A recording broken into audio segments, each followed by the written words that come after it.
Hello and welcome to Eye on Africa, a roundup of the latest news from across the continent. I'm Thomas Waterhouse. These are the headlines. Polling stations have closed and the votes are being counted after Ghana's presidential and parliamentary elections. Incumbent President John Mahama hopes to secure a second four-year term, but faces stiff competition from the country's main opposition leader. It was the worst intercommunal violence in the DRC in a year. We go back to the village where 34 people were killed in an attack by one ethnic militia last week to see how locals there are coming to terms with the massacre. And later in the programme, we'll be talking politics, policy, peace and security with Kenya's Deputy Foreign Minister. But first, it was a similar scene outside polling stations across Ghana this Wednesday. Long lines of people queuing to cast their ballot in the country's presidential and parliamentary elections. Voters had 7 names to choose from to be their next leader, but the poll has largely been seen as a tight two-horse race between the incumbent President John Mahama and the leader of the opposition New Patriotic Party, Nana Akufo-Addo. Our correspondent Katerina Vitozzi has been following the election for us. This is her report. Election day in Ghana.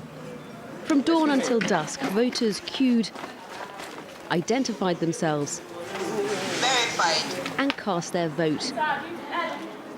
Ghana spent the past 3 years battling an economic slowdown. Little wonder then that issues like job creation were major deciding factors for voters. We are going through so many challenges in terms of economics problems, people are not getting jobs. As of job, we need more jobs. We need more jobs. A whole lot to do in Ghana. This has been one of the most hotly contested and competitive political campaigns in Ghana's recent history. Ahead of Wednesday's vote, there were confirmed reports of clashes between rival political supporters. But voting day itself has been a peaceful affair, with voters and officials alike saying that Ghanaians are just showing up and making their voices heard. No one has given any problem here. They all comporting themselves well. They come in, they cast their vote, and then leave to their places. So what I can say is this is the coolest station you can ever go to. Yeah. Ghanaians had a choice of 7 presidential candidates. The incumbent, John Mahama, was amongst them. He won't have long to wait to see if he'll get a second term. Election results are expected by Friday. Next, 20 people in Kenya have died in the last 3 days because of a lack of staff in the country's hospitals. All doctors and nurses from public clinics and medical centres nationwide were on strike for a 3rd consecutive day this Wednesday over pay. President Kenyatta has visited one hospital in the east of the country where he urged striking staff to bring an end to their walkout. Across Kenya, the sick have once again been turned away and patients left stranded on hospital wards. Some have been directed to private clinics, but for the majority of the population, they can't afford that treatment. This is what the president had to say about the situation a short while ago. Good faith requires people to understand that we do not put the lives of our fellow Kenyans at risk, especially when there is an atmosphere where dialogue is already ongoing. Let us partner together. We will find a solution, but please let us not allow the innocent citizen to suffer who has nothing to do with the problem. Well, for more on the situation in Kenya and its position over its borders, I'm now joined on set by the country's Deputy Foreign Minister, Monica Juma. Monica, thank you very much for being with us here on France 24 this evening. First of all, you served as Principal Secretary at the Interior Ministry until, I think, January this year. Just on that doctor's walkout, we saw there in that clip from the President speaking about bringing an end to the strike. Why has it taken him 3 days to react to this walkout when so many people have died so far? The president has been seized of this matter, and in the last 3 days there has been intense consultations led by the Minister of Health, basically trying to urge the medics not to go on strike. There has been a long discussion about review of their salaries as part of their labor negotiations. And so the president has not been quiet. He's been briefed, he's been engaged, and we had hoped that the negotiations, which actually began even including today, would have continued. But we hope that the medics will go back to work because the government is willing and ready to negotiate modalities of reviewing their remuneration packages. Okay, let's turn to foreign policy now. Kenya has in recent years played a much bigger role in Africa and on the international stage. We've had several world leaders visit the country. What's been the thinking or the aim behind that? Well, the aim behind that is that we are trying to give traction to the core of our foreign policy, which is really Africa-centric, and to participate more in global affairs. And I think part of what you have seen is really the demand that is growing for Kenya's leadership, both on the continent but also globally. You will probably know that we have led and as chief negotiators on key global consensus, including the SDGs. It was our permanent representative in New York that was the co-negotiator for this. But we've also been leading in terms of peace, the search for peace, both in the region and on the continent. Today, we have provided to more than 44 peacekeeping missions across the world. And so I think what you've seen in the last couple of months has just been a reaffirmation of that role of Kenya, both on the continent and globally. But with one international body, the ICC, things have been fraught. Several African countries have officially announced in recent weeks that they want to leave the international body, saying that it unfairly targets Africa. But Kenya, nevertheless, is still a member. We are, and the reason that we remain is because of our great commitment to the international jurisdiction and the rule of law. You will probably know that we were very instrumental in terms of the drafting of the Rome Statutes. We played a key role in persuading African member states to be part of it.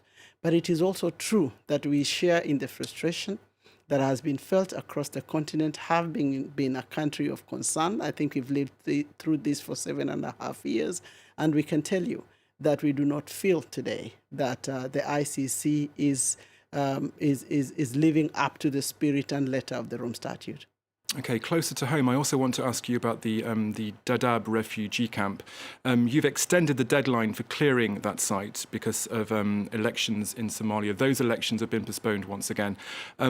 Even if the vote in Somalia goes ahead, will it ever really be safe for those Somalian refugees to return home, do you think? Well, I can tell you this, that since AMISOM got into Somalia, things have gotten much better. And I can tell you that in the sector that the Kenyan contingent is in charge of, we have cleared large territories that we can confirm are safe for return. And this has also been reaffirmed by the Somali government. So the extension of time is really to allow for the logistical preparations and the operation, because this is a complex operation. But we agree, Kenya as well as Somalia agrees that the turnaround opportunity for Somalia will depend on its own nationals being back home. And so we are both committed to the repatriation of the Somali refugees. But you are still pulling out Kenyan troops from Somalia? Not yet. I mean, the decision about pulling out is part of the AMISOM discussion, and there is a pull-out date commencement of 2018 to begin that drawdown. And so we are still in Somalia, continuing to help that sisterly country to create better prospects for its own nationals, but also for the neighbors. Do you think that pullout, when it does take place, might increase the frequency of al-Shabaab attacks on Kenyan soil? I think that pullout is predicated on there having been restoration of peace and stability. And I think it is the obligation of all of us, Kenya and the rest of the region, as well as the international community, to create the necessary conditions so that the al-Shabaab does not return. So the support of the international community is critical for creating the right conditions for the pullout to take place. Okay, Monica Juma, Kenya's Deputy Foreign Minister, thank you very much for speaking to us. Thank you. And finally, it's now over a week since ethnic violence in the Democratic Republic of Congo left at least 34 civilians dead. That's the worst intercommunal violence there in a year. Members of the Maimai Mizambe group, which has links to the Rond ethnic militia, attacked and burnt the Hutu village of Luhanga. UN peacekeepers were quickly deployed and brought the assault to an end, killing one of the attackers. Our correspondent Thomas Nicolon has been back to the village to meet some of the survivors. Luhanga looks like a ghost town in the windy hills at the heart of Lubero territory. The marks of the last slaughter are still visible. The members of the Hutu community who were targeted by the attack try to get on with their daily lives, but the memories are painful. Everyone from here and the nearby villages fled. We sought shelter in a camp further away. They attacked during the night at around 4 a.m. We escaped and scattered, but a lot of us died.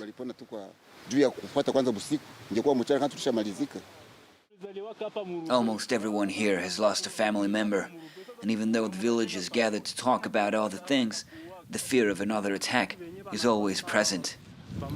We got scared that night, and we still are. Even though the enemies are gone, we still don't feel safe. The victims of the massacre have been buried at the foot of the village. To try and prevent the villagers from losing more members of their community, a massive military patrol has been deployed in Luhanga. The villagers seem to be reassured by the presence of the military police. The arrival of the military police gives us courage, because they're in charge of our security. The MONUSCO have more men as well, and when the army is not here, the militias take that opportunity to come back.